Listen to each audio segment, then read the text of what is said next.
Hello and again welcome to all NEPS classes. और आज हम बात करेंगे कॉम्प्लेक्स एनालिसिस में सिंगुलरिटी टॉपिक के ऊपर कैसे एमसीक्यू बनेंगे, उन्हें कैसे डील करना है, उन्हें कैसे सॉल्व करना है।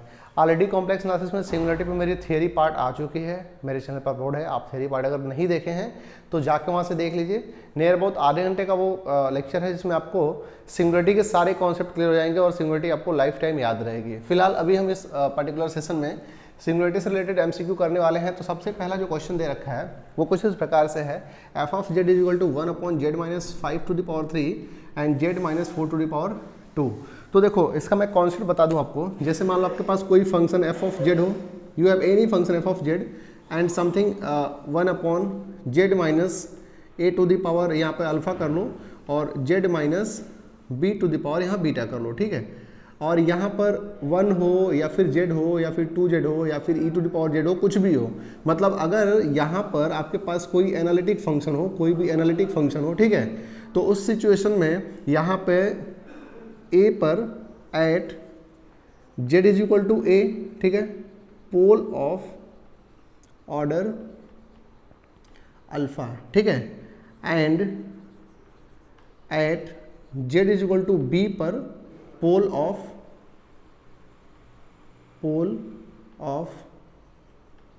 ऑर्डर बीटा, ठीक है। अच्छा, यही अगर अल्फा और बीटा की वैल्यू 1 1 हो, मतलब कि इसका पावर 1 हो, इसका पावर 1, मतलब मैं अगर सिंपली ऐसे लिखूं, f of Z is equal to 1/z-1 and z-2।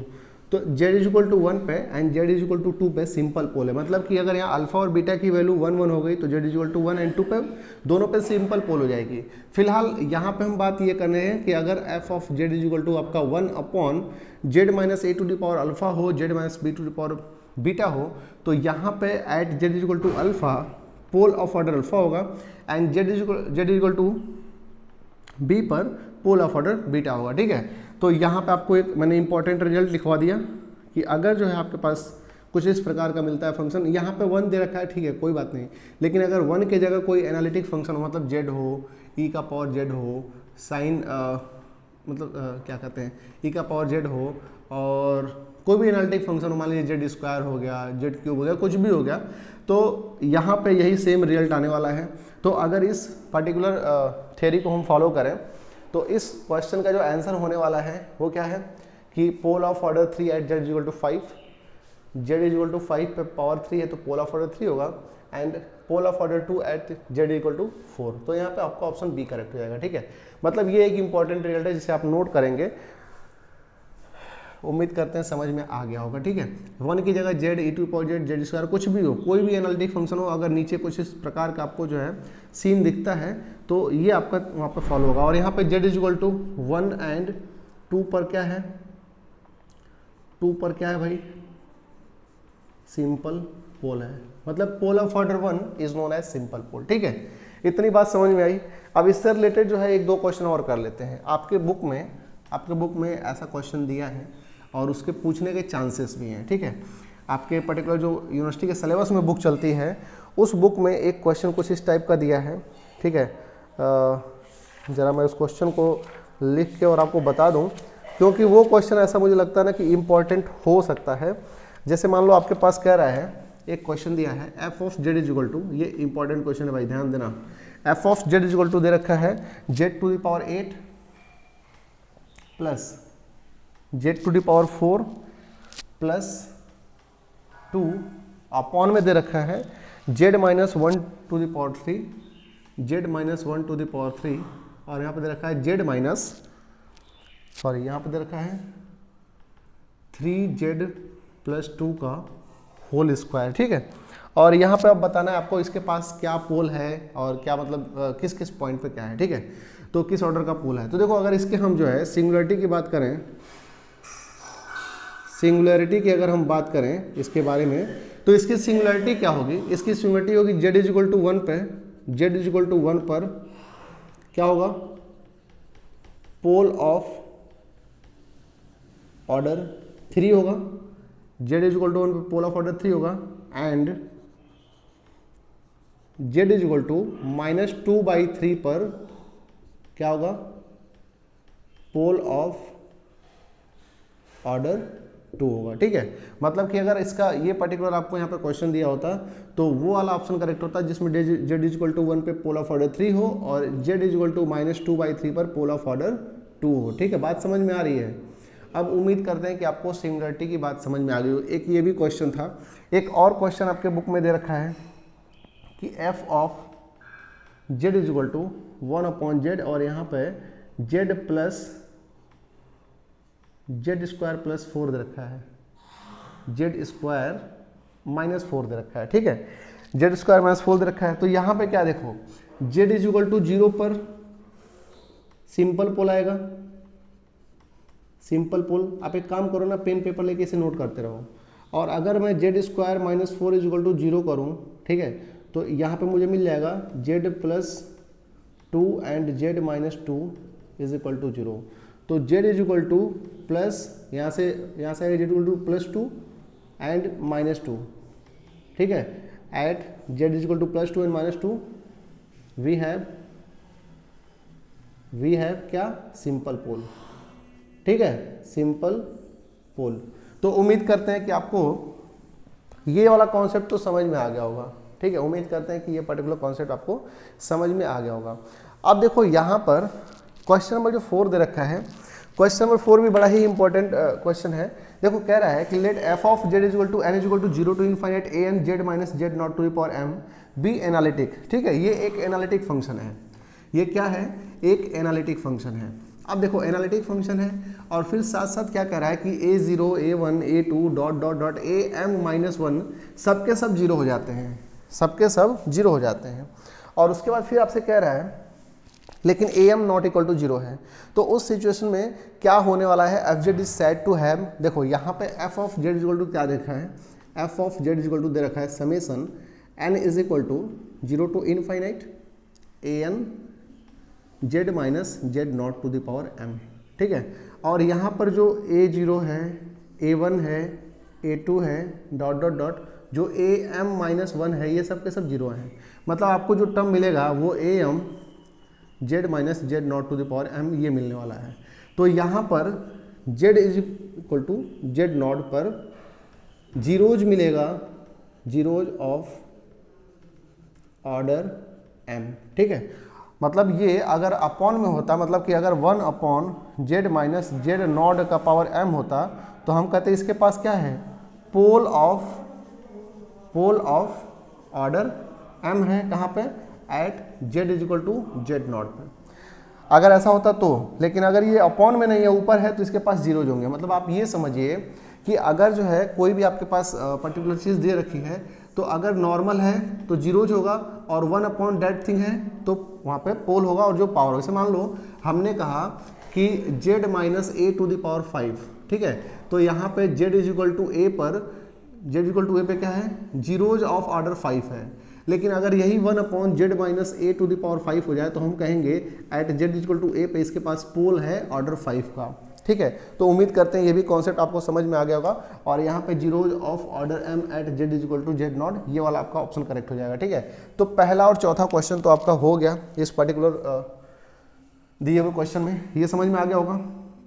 हमने आपको बताया कि अगर जो है z minus a to the power 5 हो तो यहाँ पे z इक्वल टू a पे जीरोज ऑफ ऑर्डर 5 है। ठीक है, लेकिन यही 1/z minus a to the power 5 हो तो यहाँ पे पोल ऑफ ऑर्डर 5 है at z equal to a पे। और ये सारे कॉन्सेप्ट हैं। ठीक है, चलो क्वेश्चन नंबर 2 देखते हैं। लेकिन क्वेश्चन नंबर 2 को देखने के पहले मैं आपको एक चीज़ बताना चाहता हूँ। ठीक है, हमने आपको ऑलरेडी लेक्चर 1 में एक छोटी सी थियरी बताई थी, आपको मैं फिर से रिपीट कर देता हूँ। थियरी ये थी कि अगर मान लो आपके पास कोई fz दिया हो, ठीक है, कोई भी fz दिया हो एंड वी हैव, अगर जो है limit z tends to a पर f ऑफ z की वैल्यू क्या होती है, फाइनाइटली एग्जिस्ट। ठीक है, अच्छा अगर जो है limit z equal to a पे f of z is equal to infinite हो जाता है तो क्या होगा, और limit z equal to a पे f of z does not exist, does not exist, ये बड़े काम की चीज़ें बता रहा हूँ, डज नॉट एग्जिस्ट। तो क्या होता है, तो देखो मैंने आपको बता रखा था कि जब आपके पास z इज इक्वल टू ए पे एफ जेड फाइनाइटली एग्जिस्ट, तो ये बताता है रिमूवल सिंगुलरिटी, रिमूवल सिंगुलरिटी, ठीक है। ये बताता है पोल और ये बताता है इसेंशियल सिंगुलरिटी, ठीक है। अब देखो जो आपका क्वेश्चन नंबर 2 है, क्वेश्चन नंबर 2 क्या कह रहा है, देखो बड़ी सिंपल सी बात है। क्वेश्चन नंबर 2 क्या कह रहा है कि f of Z is equal to sine z by z, ठीक है। हमने क्या किया, 0 पे चेक करना है, ठीक है। तो limit z tends to 0, f of Z is equal to limit z tends to 0 और यहाँ पे साइन जेड बाई जेड, इसकी वैल्यू 1 होती है। अगर एग्जिस्ट फाइनाइटली है, ठीक है, एग्जिस्ट फाइनाइटली है तो यहाँ पर रिमूवल सिंगुलरिटी होने वाली है। बात समझ में आ रहा है? इसको आप जो है एकदम कंटेस्ट कर लेंगे, इसको याद कर लेंगे, ठीक है। ये बड़ा ही इंपॉर्टेंट रिजल्ट है। आप जब जब जो है मैथ्स पढ़ेंगे और जब जब सिंगुलरिटी पढ़ेंगे तब तब इस रिजल्ट का यूज जरूर से जरूर होगा, ठीक है।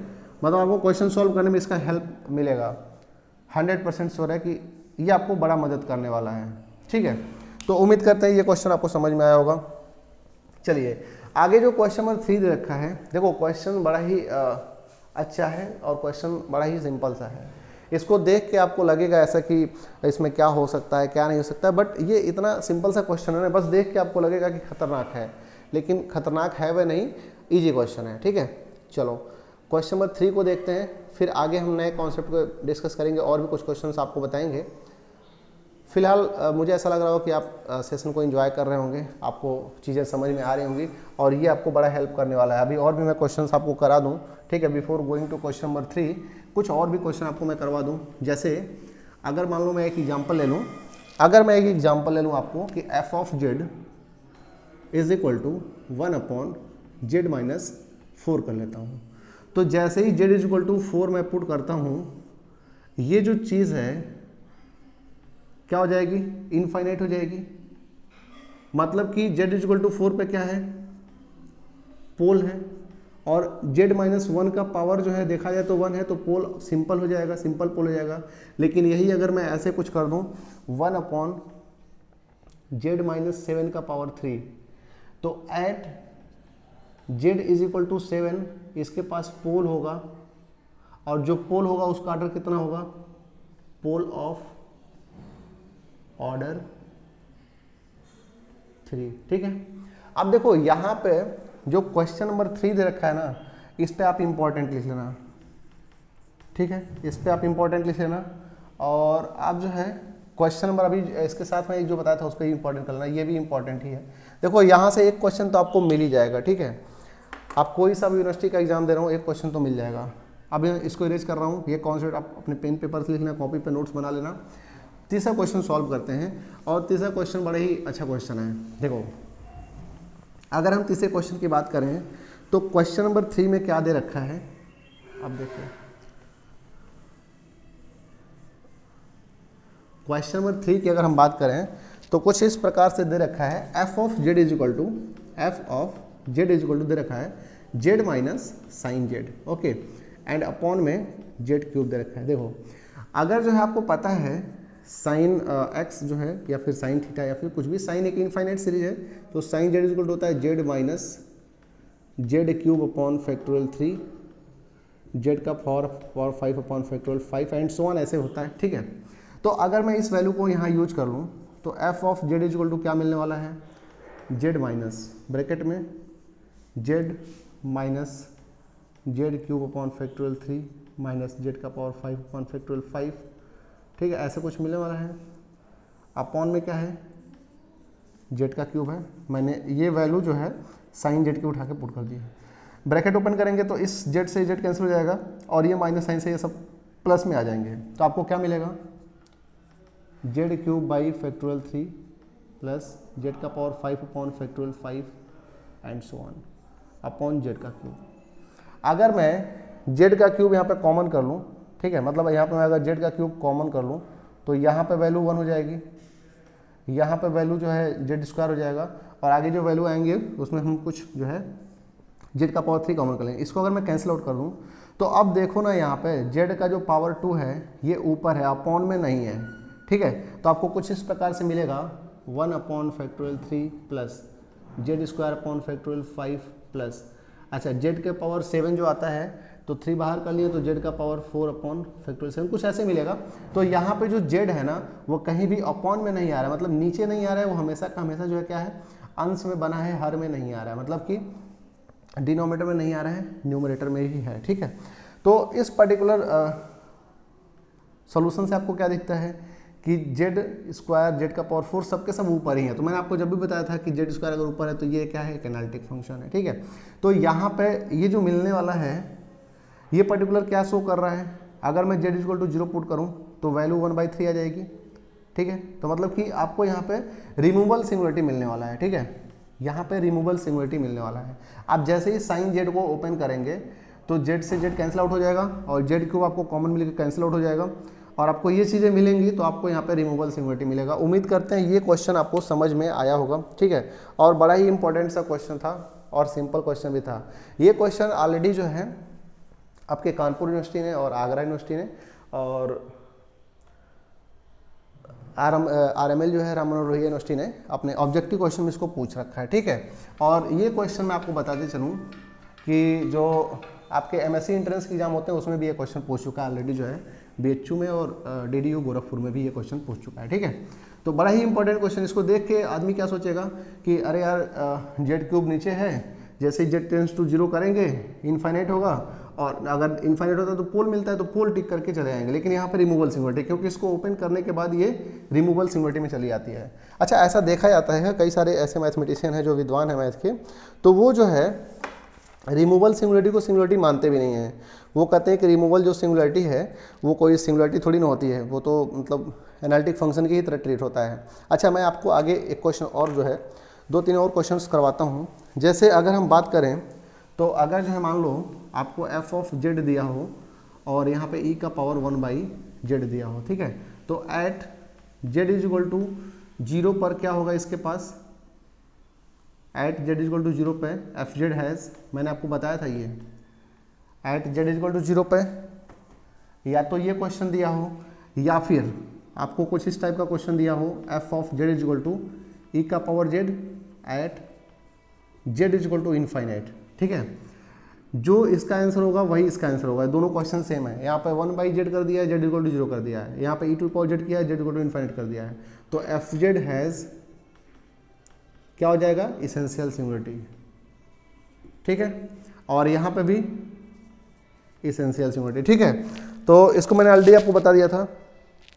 चलिए आगे 1-2 क्वेश्चन और कर लेते हैं। यहाँ पर f of Z equal to E पे power 1/z, Z equal to 0 पे essential singularity, F Z equal to E पे power Z at Z equal to infinite essential singularity, ठीक है। और वो भी कैसी, आइसोलेटेड इसेंशियल सिंगुलरिटी, ठीक है। अब देखो आगे और 2 क्वेश्चन लिख लेते हैं, 2 क्वेश्चन और लिख लेते हैं, फिर जो है सेशन को एंड करेंगे। अगर मान लो आपके पास f of Z is equal to क्या दे रखा है, z+3 दे रखा है, और यहाँ पे जेड स्क्वायर एंड z²+2 दे रखा है, ठीक है। तो इसके पास किस टाइप की सिंगुलरिटीज आएगी। और एक क्वेश्चन और भी हम लोग कर लेते हैं। हाँ, f of Z is equal to दे रखा है e का power z upon z-1 power 3 has, इसके पास क्या होगा, इसका भी हम लोग बात करेंगे, ठीक है। ये दोनों क्वेश्चन देख लेते हैं। अच्छा, अगर इसमें आपको ऑप्शन मिल जाए ना तो ऑप्शन कौन सा ऑप्शन करेक्ट होगा उसके बारे में यहाँ चर्चा करेंगे। देखो यहाँ पे z इज इक्वल टू 0 पर, ठीक है, at z is equal to 0 pole of order कितना 2 and at z is equal to, देखो जब इधर जाएगा तो -√2 at z is equal to -√2 simple pole, ठीक है। इसको सॉल्व करोगे तो सिंपल पोल ही मिलेगा।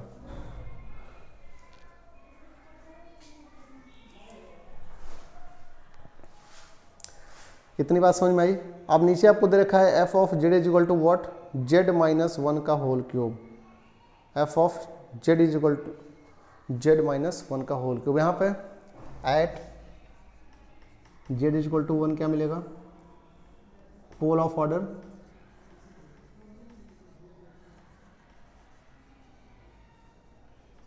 पोल ऑफ ऑर्डर 3 मिलेगा, क्योंकि यहाँ पे पावर 3 है। ठीक है, तो उम्मीद करते हैं ये सेशन आपको समझ में आया होगा। और अभी जो है इस पे मैं और भी क्वेश्चंस आपको कराऊंगा, एक और लेसन मैं लेके आऊँगा, उसमें और भी हम लोग क्वेश्चन सॉल्व करेंगे। फिलहाल एक क्वेश्चन मैं आपको होमवर्क देता हूँ। ठीक है, मैं आपको 2 क्वेश्चन होमवर्क देता हूँ, आप उसमें बताएंगे कि मुझे मतलब आपको क्या आंसर मिल रहा है, और मुझे कमेंट सेक्शन में ज़रूर बताएंगे। ठीक है, तो चलिए पहला क्वेश्चन मैं आपको दे देता हूँ कि आपके पास एक क्वेश्चन मैं देता हूँ,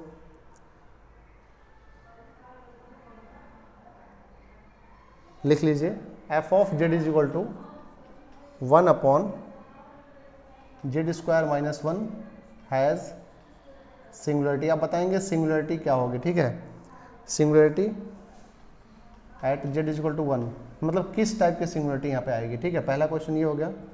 आप दूसरा क्वेश्चन बताएंगे कि f of Z is equal to sine 1 by z, ठीक है, हैज़ सिंगुलरिटी, किस टाइप की सिंगुलरिटी होगी, एट जेड इक्वल टू 0 पर, मतलब कि आइसोलेटेड होगा, नॉन आइसोलेटेड होगा, एसेंशियल होगा, क्या होगा, ये आपको बताना है। ठीक है, और एक क्वेश्चन और नोट कर लेंगे आप। फिलहाल मैं नेक्स्ट लेक्चर में इन सारे क्वेश्चंस का मैं आपको सोल्यूशन देने वाला हूँ, उसमें कोई टेंशन के लेने की बात नहीं है। एक और क्वेश्चन आप नोट कर लेंगे,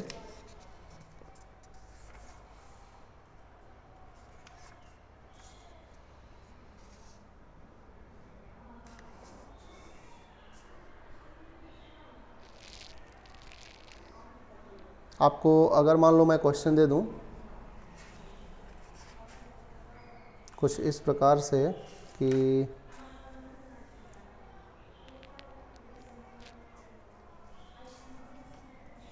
F of Z is equal to z square plus 5 upon, यहाँ पर मैं आपको दे दूं जेड माइनस 7 का whole cube and z plus 3 का पावर 4। इसके पास एट जेड इक्वल टू 7 किस टाइप की सिंगुलरिटी होगी, and at Z equal to minus 3 किस टाइप की सिंगुलरिटी होगी, आपको ही बताना है। ठीक है, तो ये जो है पर्टिकुलर क्वेश्चंस हैं आपके होमवर्क। और अभी जो है मैं सोच रहा हूँ कि ये सेशन यहीं हम लोग फिनिश कर दें। इसके बाद जो है नेक्स्ट सेशन में आपसे हम जब मिलेंगे तो कुछ और भी आपको मैं क्वेश्चंस कराऊंगा पर्टिकुलर सिंगुलरिटी टॉपिक पे। ठीक है, तो चलिए फिर इस सेशन को यहीं फिनिश करते हैं। Thank you for watching this particular session, and उम्मीद करते हैं कि आपको सिंगुलरिटी अब समझ में आ गया होगा। सिंगुलरिटी की थियरी पहले लेक्चर में थी, सिंगुलरिटी से रिलेटेड प्रॉब्लम दूसरे लेक्चर में थे, और एक लेक्चर में और आपको लेके आऊँगा जिसमें सिंगुलरिटी के मैं लगभग 15 से 20 क्वेश्चन और सॉल्व करा दूंगा कि आपका सिंगुलरिटी का जो टॉपिक है वो पूरा का पूरा समझ में आ जाए। तो चलिए मिलते हैं नेक्स्ट सेशन में। Thank you for watching this particular session. Have a great day everyone, take care, bye.